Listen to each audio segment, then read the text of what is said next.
자, 이제 11번인데요. 이제 11번부터는 우리가 보험업법에 관한 문제입니다. 보험 법규에 관한 문제인데요. 2편이죠.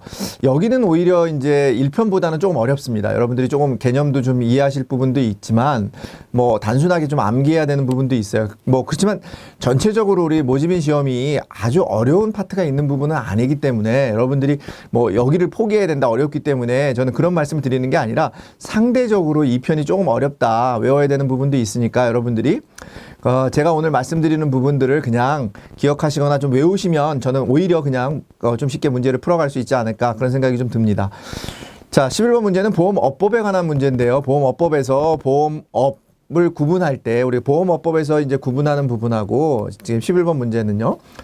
보험업법에서 이제 보험의 종류를 구분하는 거하고 이제 상법에서 구분하는 거하고 두 가지가 있습니다. 이제 상법에서는 우리가 재산보험이라고 하는 것을 규정하고 있지 않아요. 이 정도만 기억하시면 됩니다.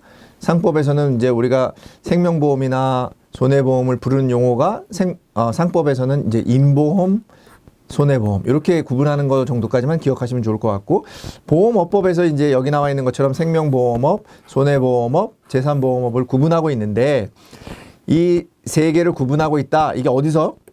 보험업법에서 규정하고 있다. 이 정도만 명확하게 기억하시고, 생명보험업에는 뭐가 있다, 손해보험에는 뭐가 있다, 산보험에는 뭐가 있다, 여기까지만 좀 기억하시면 좋을 것 같아요. 생명보험업에는 보험업에서 정의할 때 일단 기본적인 생명보험이 들어가겠죠. 생명보험이 들어가고 연금, 요 두 가지가 있습니다. 연금에는 이제 퇴직보험이 포함되어 있다. 그래서 생명, 연금 이렇게 기억하시면 되고, 손해보험은 우리가 5가지로 정의하고 있습니다. 5개의 보험으로, 5가지의 손해보험으로 정의하고 있는데, 우리가 손해보험을 일단 화재 해상보험이라고 해요. 그래서 화재가 들어가고, 그 다음에 해상 들어가고, 그 다음에 여러분들 아시는 자동차 보험 들어가 있고요.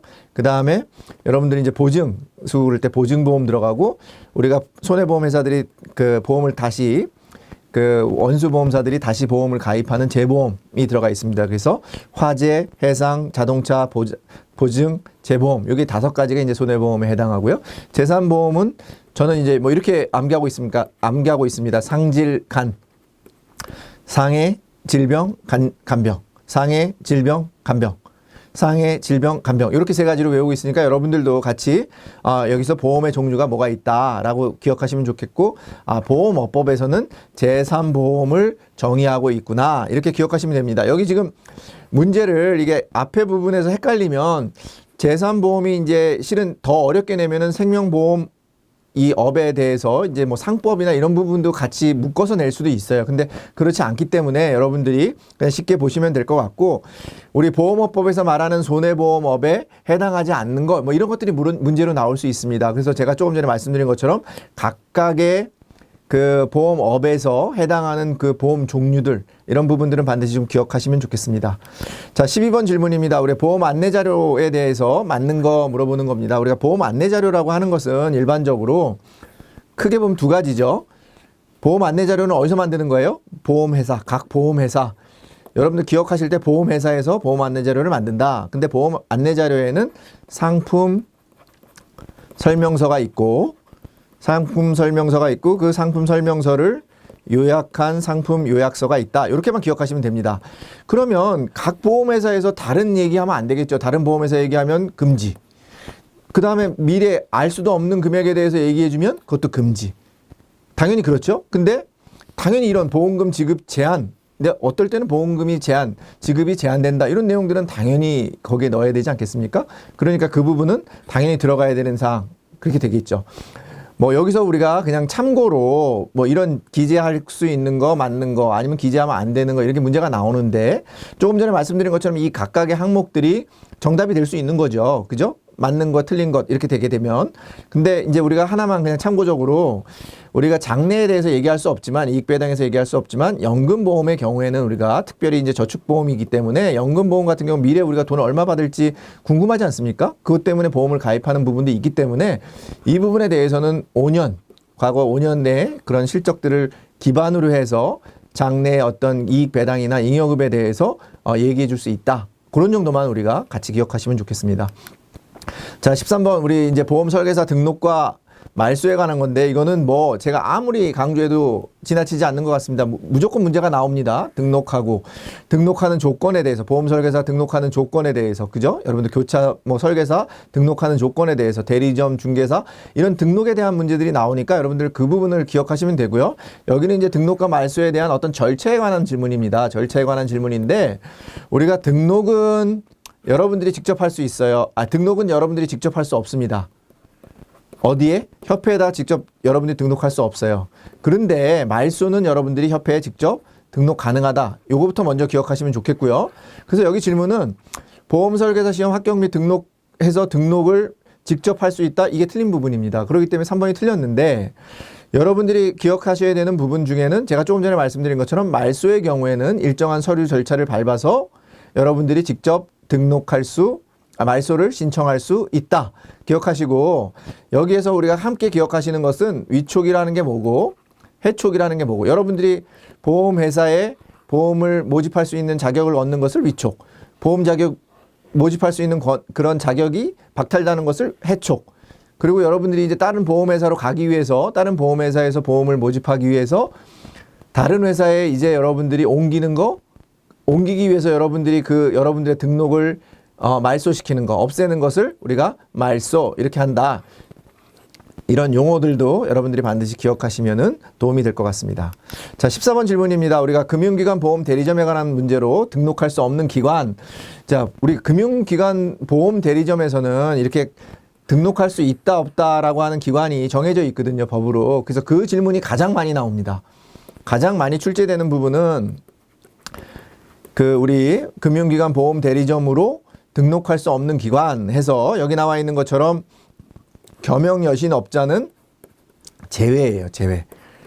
그죠? 우리가 일반적인 신용카드업을 하는 그런 업자들이 보험 대리점을 할 수 있습니다. 통신 판매도 가능하거든요. 유일하게 통신으로 보험을 팔 수 있는 게 신용카드예요.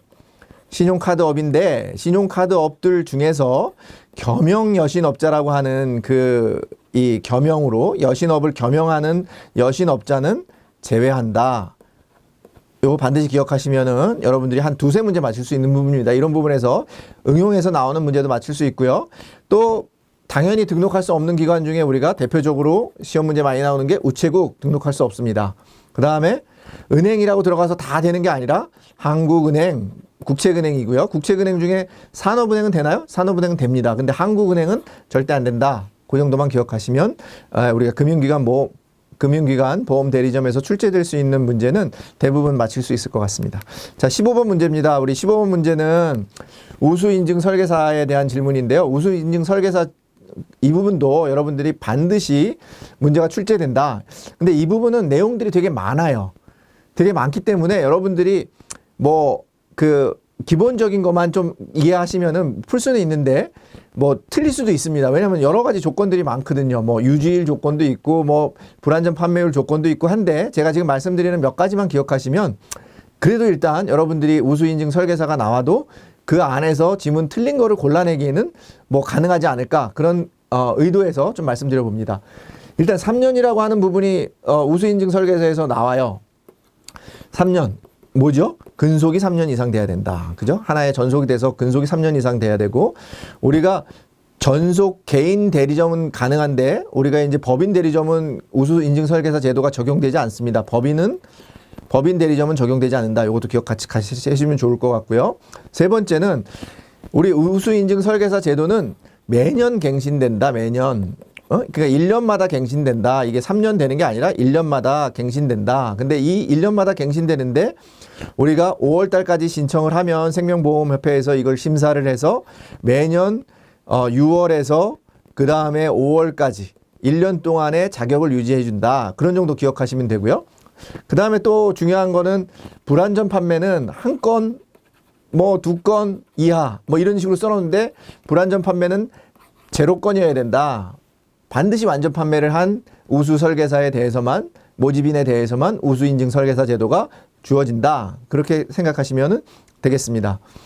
그 다음에 이제 시험 문제로 또 나오는 문제가 예를 들어서 우수 인증 설계사에는 어떤 그런 제도, 그러니까 보상 제도가 있냐. 그래서 이제 생명보험 협회장에 무슨 포상금이 있다. 아니면은 우대 혜택이 있다. 이런 돼 있는데 우대 혜택이 전혀 없어요. 뭐만 있냐면은 로고를 사용하는, 그래서 로고를 사용해서 신뢰를 줄 수 있는 그 부분밖에 없다.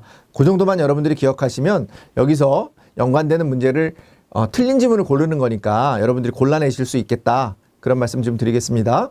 자, 16번 예금자 보호법입니다. 우리 예금자 보호법 제도에서, 예금자 보호 제도에서도 실은 이제 우리가 변액보험이나 이런 데 가면 되게 어려운 문제로 출제가 되지만 여기는 쉽습니다. 맞는 거 고르는데 우리가 예금자 보호, 여러분들도 다 아시는 것처럼 얼마 한도죠? 5천만 원 한도입니다. 5천만 원 한도. 그러니까 3천만 원이니까 틀린 거고요. 이 예금자 보호가 적용되는 그 상품들이 있잖아요. 근데 이제 재보험 계약은 적용되지 않습니다. 뭐 최근에 이제 우리가 변액보험 중에 최저 보증 하는 금액이 있는데 이 최저 보증에 대해서는 예금자 보호가 이루어지고 있어요. 근데 변액보험의 주계약은 당연히 최저 보증하고 관계가 없으니까 변액보험의 주계약은 예금자 보호가 이루어지지 않죠. 이 정도만 기억하시면 좋을 것 같고요. 당연히 예금자 보호에서는 원금뿐만 아니라 소정의 이자까지도 같이 보장이 된다. 이렇게만 기억하시면 되겠습니다.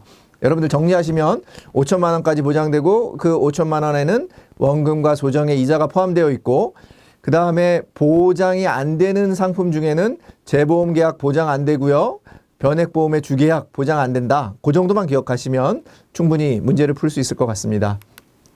자, 17번 보험 민원 처리, 이런 질문들이 많이 나오는데요. 최근의 트렌드는 우리가 이제 보험 아까도 말씀드린 것처럼 사기나 뭐 민원 이런 질문들이 많이 나와요. 왜냐면은 이런 부분들이 이제 그 계약자들이 그 전보다는 훨씬 더 보험에 대한 이해가 커졌다는 거고, 우리가 이제 인터넷 시대가 되면서 아무래도 정보가 많이 오픈되다 보니까 이런 부분에 대해서 굉장히 많이 나오고 있다. 그런 부분이기 때문에 우리가 민원 처리 부분에 대해서도 여러분들이 이 부분 정도만큼은 분명히 이해를 하시면 뭐 이런 문제들을 푸는데 도움이 많이 될 것 같습니다.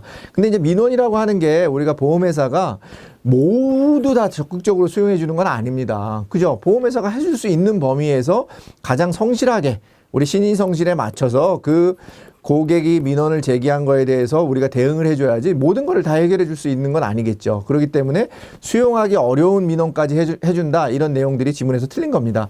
근데 이런 질문은 우리가 상식적으로 골라낼 수 있죠. 긴가민가 해도 여러분들이 야, 수용하기 어려운 민원까지 우리가 해줘야 된다? 이건 지문상으로 틀린 거야. 이렇게 생각하시고 골라내시면 됩니다.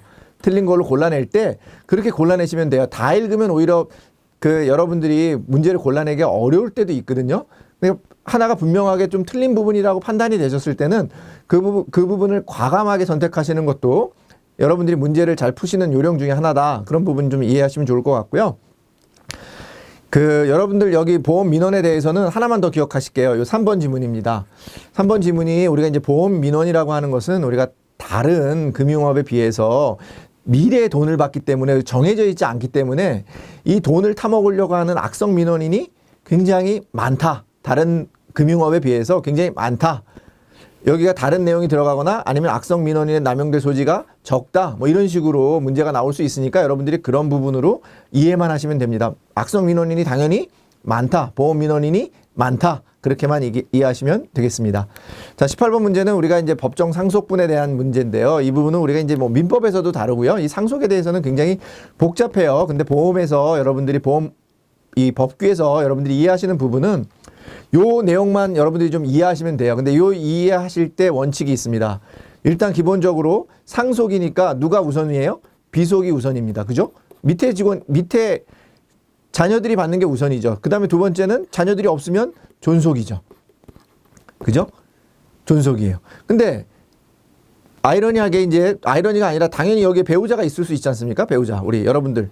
네, 배우자가 있는데 이 배우자는 어디에 걸칩니까? 그러면 당연히 존속에 걸쳐요? 아니죠. 나랑 같이 살고 있는 자녀들과 내 배우자니까 비속하고 동일한 배우자는 동일한 그 순위로 그 상속의 순위를 동일하게 적용받는다. 그렇게 이해하시면 되겠고요.